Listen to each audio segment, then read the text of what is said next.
Baik, selamat pagi untuk kita semua. Pagi hari ini pagi yang indah. Kita bersama dengan hambanya Bapak Pendeta Tarigan dari Pematang Siantar, salah satu unsur pengurus pusat Gereja Pentakosta Indonesia. Kami sangat berbahagia kehadiran Bapak di tengah-tengah pelayanan Gereja Pentakosta Indonesia wilayah Samosir. Terlebih saya secara pribadi sangat bangga dan terberkati lewat Bapak Pendeta.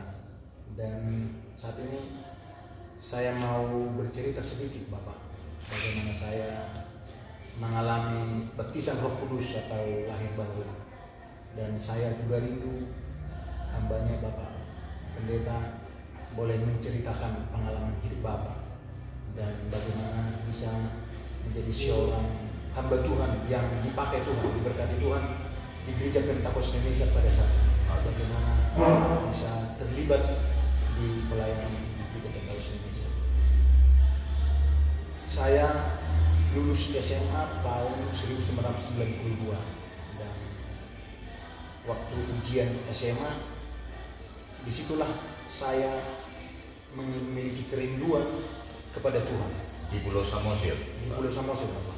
Jadi pas dulu masih Ektanas SMA.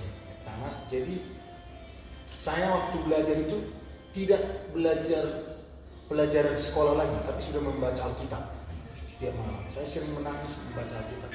Jadi di situ saya komitmen harus sekolah Alkitab. Jadi begitu lulus bulan 6 bulan 7 2019 92 saya langsung sekolah Alkitab. Dan saya belum dibaptis Roh Kudus. Jadi kami waktu itu angkatan ke-7 Syakti, ada 47 orang dan Bapak waktu itu salah satu dosen di sana dan pimpinan asrama. Ada 16 orang kami belum dibaptis Roh Kudus. Jadi kami berdiskusi dan kami rindu secara bersama-sama. Karenanya kami pergi ke rumah Bapak Sekjen supaya memimpin ibadah khusus doa mendapatkan Roh Kudus di kampus. Kami ke sana dan Bapak Sekjen bersedia. Jadi diadakanlah kebaktian itu Kamis malam waktu itu. Dan setelah Bapak itu datang berkhotbah ibadah biasa dan doa, disitulah saya menerima baptisan Roh Kudus. Dan saya tidak sadar lagi waktu itu, yang pasti saya lah terakhir selesai berdoa. Saya diam ini sudah di depan dan saya lihat ke belakang teman-teman semua. Agak malu juga saya. Kami begitu suka kita keluar luar biasa. Disitulah sampai sekarang ini saya bisa dimampukan Tuhan. Dan saya percaya pengalaman Bapak jauh lebih khusus, istimewa dari yang saya alami. Karena saya melihat sepak terjang pelayanan Bapak Pendeta Dr. Tarigan sampai saat ini luar biasa. Silakan Bapak. Ya, baik. Terima kasih buat kesaksian dari hambanya Bapak Pendeta Henningson Lumbar Raja, dan kami juga secara pribadi begitu bangga. Dan kalau kilas balik, kami boleh mengenang bagaimana kita pernah bersama melayani Tuhan dalam kelompok penginjilan di Simalungun Atas, tepatnya di Desa Simpang Inalang di Seribu Dolok di Kabupaten Simalungun sekitar tahun 92, 93, 94. Lahir sampai 95. Lahir sebuah gereja dari karya penginjilan para pemuda yang begitu agresif. Salah satu di dalamnya adalah saudara kami, boleh juga kami menyebutkan anak kami, Henningson Lumbar Raja. Saat ini sudah menjadi pendeta dan bagian dari pengurus pembantu umum di wilayah Samosir.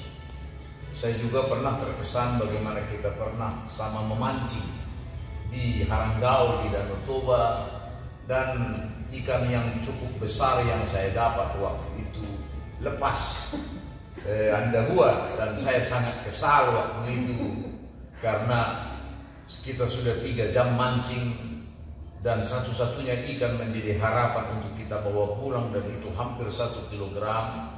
ikan jail yang kita dapat, tapi tiba-tiba lepas, dan saya sangat membenci dan memarahi anak kami waktu itu, dan kita tidak cakapan di sudut-sudut keramba itu. Kita sepertinya sedang bermusuhan, tapi mungkin boleh juga saya sebutkan Anda waktu itu berdoa sungguh-sungguh barangkali sambil meletakkan pancingnya, tiba-tiba pancingnya dimakan oleh ikan jail dan lebih 1 kilogram. Jadi yang hilang itu lepas hampir 1 kilogram yang dapat dipancing kembali, dan saya memeluk anak kami waktu itu dan kita bersyukur, ayo kita pulang. Saya mengingat kesan itu memancing di rantau, tapi dikaitkan dengan pelayanan. Kita bertumbuh, ya waktu memisahkan kita, studi memisahkan kita waktu itu. Anda pergi ke Jakarta dan kami tetap aktif melayani di Kabupaten Simalungun, di Kota Pematang Siantar. Bercerita tentang bagaimana saya mendapat sebuah pengalaman yang istimewa sebagai hamba Tuhan, lahir dari Roh Kudus. Itu berawal di tahun 1987 di Surabaya, tepatnya di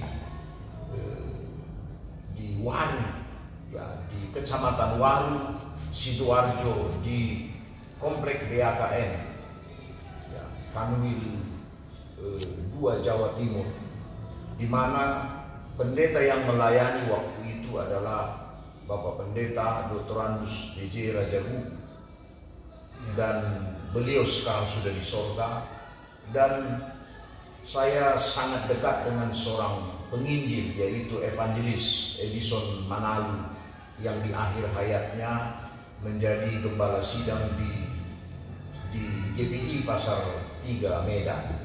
Dulu Bapak ke Surabaya sebagai anak rantau di sana, Pak? Oh ya, setelah tamat SMA dan tidak lulus masuk perguruan tinggi di USU, dan orang tua saya berkata kalau tidak di negeri kami tidak bisa sanggup mengkuliahkan anak kami. Dan setelah beberapa waktu menjadi pengangguran di kampung kelahiran Pancur Batu dan sempat di Medan, di perumahan Mandala Medan, dan sempat juga menjadi penjaga bioskop di Tiga Lingga, pernah ada hadir di Sidikalang. Tapi setelah mondar mandir seperti itu, berkesimpulan untuk mengadu nasib ke Surabaya.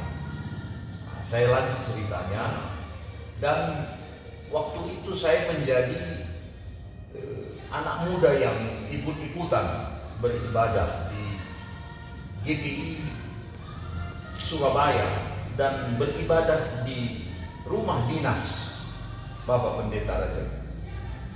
Dan saya melompat saja di ceritanya itu, tiba waktunya kebaktian 10 malam.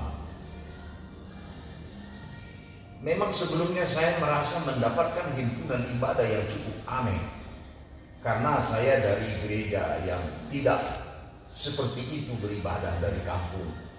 Ya, beribadah kami dengan dipimpin oleh liturgis dari depan, dan satu orang memimpin nyanyian, diagendakan kami bernyanyi, dan satu orang memimpin doa, dan kami hanya sebatas mengaminkan dalam hati. Tapi saya sekarang ada di tengah-tengah himpunan ibadah yang sangat aktif, bersemangat, nyanyi, bertepuk tangan, suara sangat kuat, berdoa semua, teriak-teriak dan menangis. Saya menjadi heran, kok ini apa yang ditangiskan, kok bernyanyi, bertepuk tangan seperti anak-anak. Kebingungan saya menjadikan saya penasaran, nah, sehingga saya menjadi ikut lagi kembali. Dan memang namanya pemuda yang ngajak Bapak waktu itu pendeta Edison Manalu, waktu itu masih penginjil, dia pegawai negeri. Saya sudah lontang-lantung di Surabaya oleh karena tidak ada mendapat pekerjaan yang layak menurut saya. Waktu itu masih tergantung ke alkohol, perokok dan freeman lah, manusia yang bergaul sesuka hatinya, dan pernah juga sekali dua kali dan mengamen ke sana kemari dengan sangat tidak elok lah kalau saya bandingkan dengan kehidupan sekarang. Kalaupun sisa-sisa daripada suara yang merdu itu barangkali masih ada sampai hari ini, tapi dulu lagu-lagunya semuanya lagu-lagu tidak ada lagu rohani. Itu kalau saya ingat saya bisa tertawa dan merasa lucu, pernah hidup seperti itu. Kita lanjutkan. Saya hadir di ibadah kebaktian 10 malam. Ini apa ini kebaktian 10 malam? Saya menyaksikannya, melewati liturgi ibadah itu, merasa ada di himpunan yang sangat aneh. Dan saya merasa sangat terasing di situ. Nyanyi saya tidak tahu, mengikutinya, berdoa saya tidak tahu bagaimana mengatakannya. Tapi Bapak Pendeta Raja Bugu ketika berkhotbah, bila engkau tidak lahir kembali, engkau tidak masuk surga. Tema khotbah seperti itu membuat saya tersentak. Dan sampai pulang saya penasaran. Dan besoknya saya ikut lagi di hari kedua. Bila engkau tidak dibaptis dengan Roh Kudus, dengan tanda berbahasa lidah, engkau tidak bisa ke sorga. Sorga saja diceritakan terus. Padahal menurut saya sudah Kristen, saya pasti ke sorga. Tapi ini disinggung, saya bakalan tidak ke sorga bila tidak lahir, bila tidak dibaptis Roh Kudus dengan tanda bahasa lidah. Besoknya lagi dia berkhotbah, bila ada jimat-jimat ada padamu, maka engkau akan menjadi seorang Kristen seperti anjing. Saya tersinggung waktu itu, karena saya tahu bahwa bagaimanalah namanya orang dunia, orang karo merantau dari kampung, masih sangat erat dengan keyakinan mistik-mistik seperti itu. Jadi pulang dari ibadah hari ketiga itu, kalau saya tidak ke surga ngapain? Tapi baptisan roh bahasa lidah bagaimana? Dikatakan kau seperti anjing kekristenanmu, saya tersinggung sekali. Tapi entah kenapa sebelum tidur saya berdoa. Saya menyadari bahwa saya hidup terlalu bebas di Jakarta, melayani nafsu dengan alkohol, dengan gonta-ganti bergaul wanita, dan ketergantungan kepada rokok. Saya menganggap itu sungguh bersalah, sementara orang tua saya menantikan saya pulang bagaimana kapan saya berhasil. Dan saya sedang merasakan saya ada di titik yang akan dijemput oleh kehancuran. Dan pada titik seperti itu, maka abang saya Edison Manali terus sebelum tidur memimpin doa, mendoakan saya. Dan dia menumpangkan tangan kepada saya. Dan dia selalu berkata, kau boleh tinggal di sini, makan bersama dengan saya, tidak perlu bayar, yang penting ke gereja. Bagi saya selama ini makan itu susah, tapi di rumah saudara saya ini, saya gratis. Baik kali ini abang saya. Jadi saya, kalau ibu pendeta itu masih hidup, di proses mereka bagaimana pacaran, mungkin hanya itu jasa saya di tengah-tengah keluarga itu, karena saya tidak canggung untuk itu. Jadi saya teruskan cerita saya mengenai baptisan Roh Kudus. Kami ke gereja di hari keempat. Saya mulai serius beribadah. Dikatakan bernyanyi, saya bernyanyi. Dan kebetulan lagu-lagunya semuanya menjadi lagu-lagu yang saya usahakan saya ikuti. Dan saya tidak canggung bernyanyi, karena saya suka bernyanyi. Dan berdoa, saya mulai dengan berdoa memperkenalkan diri saya.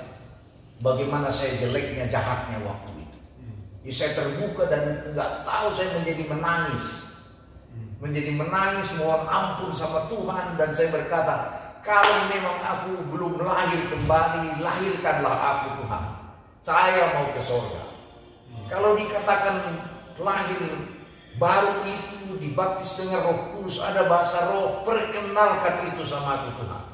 Aku tidak ingin seperti seorang Kristen yang disebut seperti anjing, memuntahkan memakannya, memuntahkan memakan. Aku nggak mau Tuhan.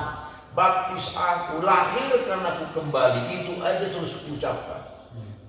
Dan tidak terasa, memang pengalamanku pertama waktu itu aku melihat air bentangan air yang sangat luas, dan dengan serta merta karena aku merasa kepanasan, dan aku langsung cebur ke air itu, langsung berenang di sana. Setelah itu aku nggak tahu lagi seperti apa, sampai aku mendengar ada suara bernyanyi. Ya, mereka semuanya bernyanyi bersuka cita luar biasa. Ku dengarkan bertepuk tangan bersorak-sorai.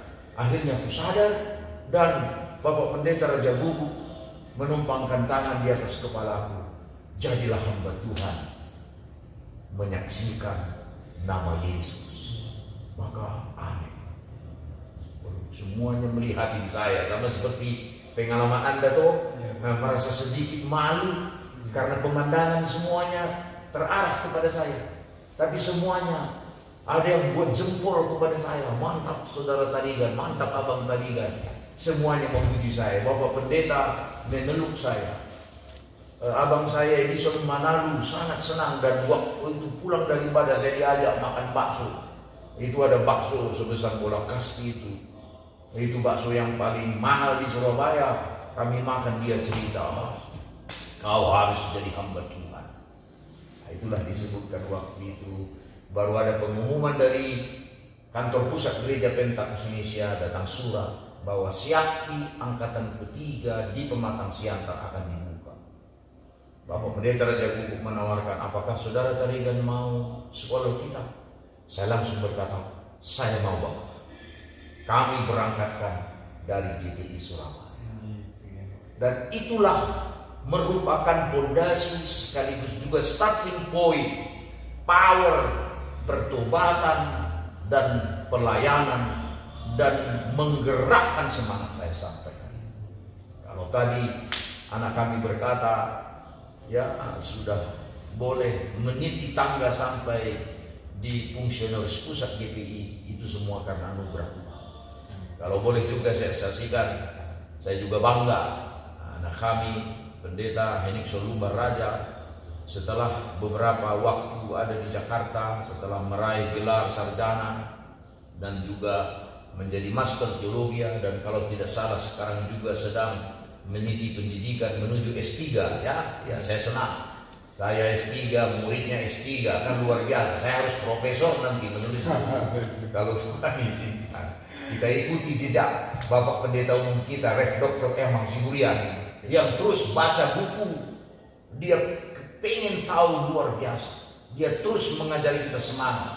Sembuh dari kanker pankreas, tetap semangat melayani luar biasa. Di pandemi corona ini, dia mau menjadi membuka kesempatan untuk hamba Tuhan GPI, bahkan kalau ramai memimpin seminar online lewat Zoom. Beliau sudah janjikan ini. Kita berharap kita boleh ikuti jejak. Kalau tidak 100% seperti beliau, setengah saja pun gak apa-apa lah. Kita tidak mau terlalu berangan-angan lebih hebat dari Rev Dr. M. Hasibulian. Kita bisa mengikuti semangatnya saja. Senang bertemu dengan anak kami. Mari kita teruskan melayani. Terakhir mungkin Pak. Oke.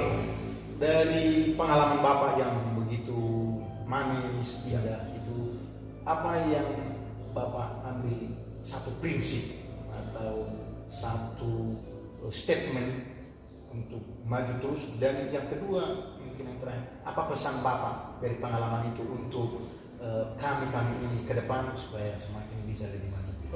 Terima kasih. Ya, ada beberapa butir saya mengingat kalau itu dipertanyaan. Saya memang selalu mengingat pedah kalak karo, artinya boda halak karo, nasihat orang karo. Dan itu nasihat ibu saya kepada saya. Adi mesra ula berbusuk. Artinya itu, molo kubus unang murah aci roha.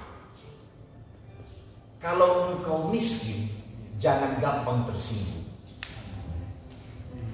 Jadi itu sampai hari ini menjadi moto bagi saya. Jadi Saya berusaha mengikuti nasihat ibunda saya, jangan gampang tersinggung. Ya, bapak saya almarhum pernah berkata kepada saya ingat, karena asal dia gajian sebagai PNS, dia selalu membawa saya makan mie kuah. Ya, bapak saya berkata, jangan pernah menjadi orang yang pendendam. Terkenal itu orang karo pendendam. Dan susah bagi saya untuk tidak pendendam. Tetapi setelah Pentakosta, saya pasti Setelah lahir baru tadi kan? Setelah lahir baru tadi, maka orang yang saya tahu menyakiti hati saya selalu, pertama sekali saya berdoa setiap hari, yang saya doakan agar mereka diberkati. Karena apa?